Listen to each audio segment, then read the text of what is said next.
Diário de Obras. Tecnologia na construção civil, futuro ou realidade? E aí, Fernando Figueiredo? Realidade. Boa tarde. Já bem direto a realidade. Boa tarde, Priscila, Zé Neto e o pessoal que acompanha aqui a TV Diário do Sertão. Estamos aqui na terça, voltando ao normal, né? Todas as terças apresentando essa coluna Diário de Obras.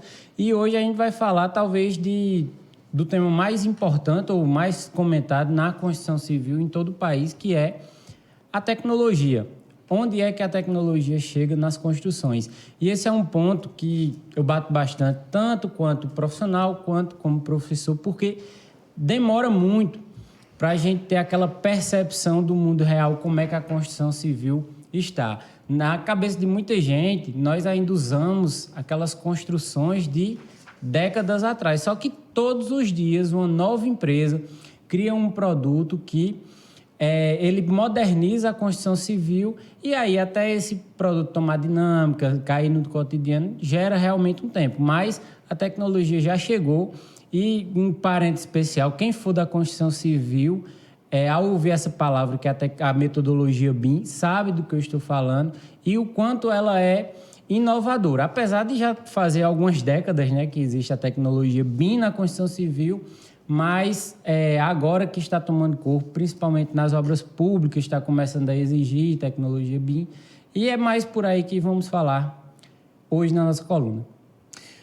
Fernando Figueiredo, eu queria que você trouxesse para a gente quais são as principais tecnologias que hoje estão sendo utilizadas na construção civil. Sim, porque, assim, quando vem esse tema na nossa mente, a gente vê aquelas propagandas que passam na TV, que é impressora 3D, fazendo prédios em dias, em horas, mas não é bem por aí. Quando a gente fala em tecnologia, é justamente a incorporação de métodos construtivos tecnológicos que fazem com que a construção civil ela seja adequada aos dias atuais. Como eu disse, o principal prepulsor disso é a tecnologia BIM, que envolve a integração de todos os projetos. Antes se dividia, né? Os projetos de uma construção. Tinha um projeto estrutural, projeto elétrico, projeto hidráulico. Hoje você já consegue incorporar todos esses projetos em um conjunto só e transformar isso numa arquitetura. Então, a principal evolução tecnológica da construção é justamente a incorporação da metodologia BIM. E, como eu disse, a critério de informação, as obras públicas no Brasil, elas já estão começando a exigir em licitação que os projetos sejam elaborados em BIM. Isso é baixo custo, aumenta a precisão do investimento, né, a precisão do orçamento e agiliza a obra em curto tempo de construção. Mas, além disso, obviamente, tem outras modalidades de incorporação a técnicas construtivas. Aqui mesmo a gente já discutiu algumas. Fernando, o que é? Eu vejo você sempre falando aqui. Eu acredito que muita gente que está em casa, que acompanha a coluna Diário de Obras, escuta bastante o Fernando falando sobre essa metodologia BIM. Eu queria que você trouxesse para a gente, assim, da forma mais simplificada, para um leigo como eu, por exemplo, entender o que é essa metodologia BIM. No Brasil, ficou conhecido, inclusive viciaram um pouco o processo, porque o nome é exatamente esse, é uma metodologia BIM. É uma forma de se pensar na construção como um todo. Então, quando se executa, por exemplo, uma fundação, você já faz a fundação com um projeto de coberta pronto, finalizado e ali integralizado. Quando você faz a fundação, você já pensa nos demais. E outra, todos os profissionais conseguem trabalhar junto. O executor da obra, o cliente, por exemplo, hoje você já pode, com celular, você chega com óculos 3D e você visualiza o imóvel dentro do terreno, você consegue entrar, você consegue visualizar. E eu não estou falando isso de grandes incorporações.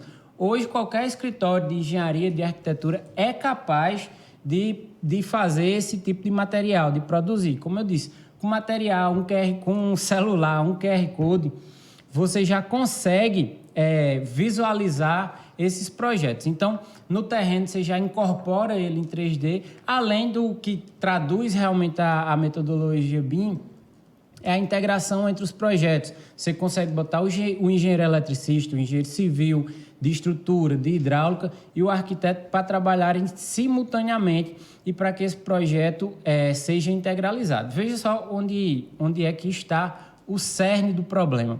No Brasil existia, ou existe ainda, uma quantidade absurda de erros de projeto. Quando vai executar, a execução não sai de acordo com o projeto. Uma tomada num lugar diferente, uma tubulação num canto diferente, um pilar, aí vem a tubulação de esgoto, passa por dentro do pilar e não pode.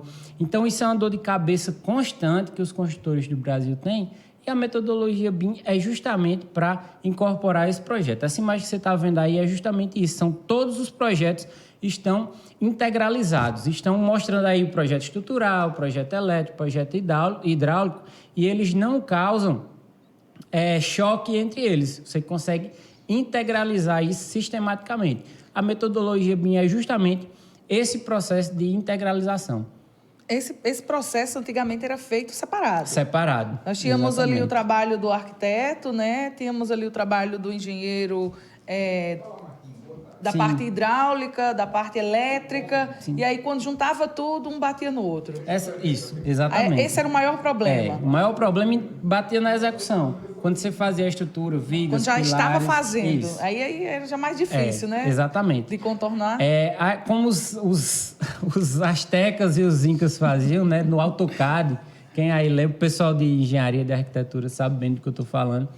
Isso é uma brincadeira do meio, né? Mas até alguns anos atrás, o programa mais utilizado era o AutoCAD, que é um programa que ele não é parametrizado, ele não é um sistema BIM, então você faz realmente separado. Uhum. E antes disso, claro, o BIM é a terceira etapa.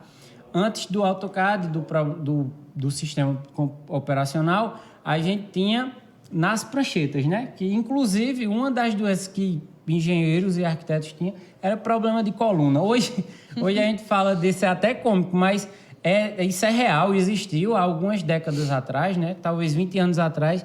Um dos problemas que engenheiros e arquitetos tinham era problema de coluna por ficar debruçado em cima das pranchas. Que tinha que desenhar, né? Isso. À mão. Se você colocar assim, engenheiro projetando em prancheta aí no Google, você vai ver imagens assim absurdas. Você nunca projetou na prancheta? Na faculdade, né? Para aprender, né? O método. Na faculdade eu fiz, mas não recomendo. Graças a Deus a gente evoluiu. Eu sou adepto da modernidade. Fernando, além da metodologia BIM, quais são as outras tecnologias que a gente vê, agora trazendo para a nossa realidade aqui, do sertão, da Paraíba, da nossa região? Quais são as tecnologias que estão sendo aplicadas na construção civil e quais são as que não estão, mas são viáveis e poderiam estar? Sim. Primeiro, a incorporação dos materiais.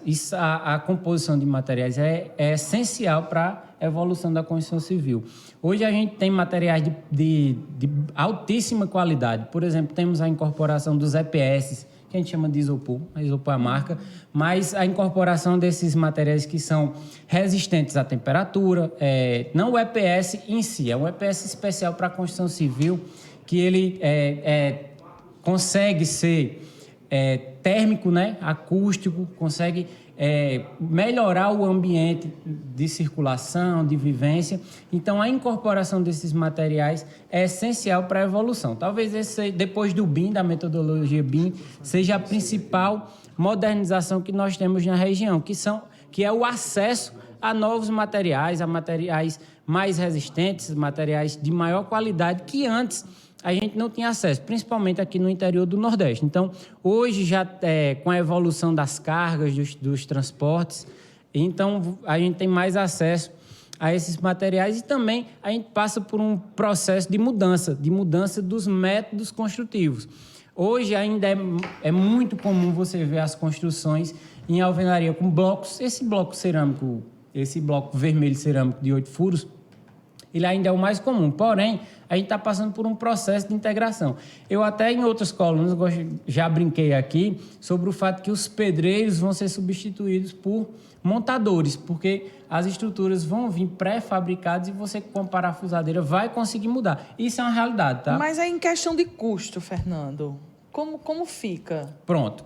Isso daí é uma pergunta essencial. Por quê? Porque além do método construtivo, a gente também está mudando a nossa cultura construtiva, a forma de se construir. O que é que você vai entender perfeitamente o que eu estou falando com a seguinte afirmação. Hoje está muito difícil o acesso à mão de obra. Existe uma escassez absurda de mão de obra. Pedreiros, carpinteiros, ajudantes e esse meio que está envolto da construção civil. Isso é um processo conhecido, já é sabido, porque já aconteceu em outros países que são mais desenvolvidos que o Brasil. Por exemplo, Estados Unidos. Estados Unidos fez o possível para aumentar a qualidade do material e diminuir os custos com mão de obra.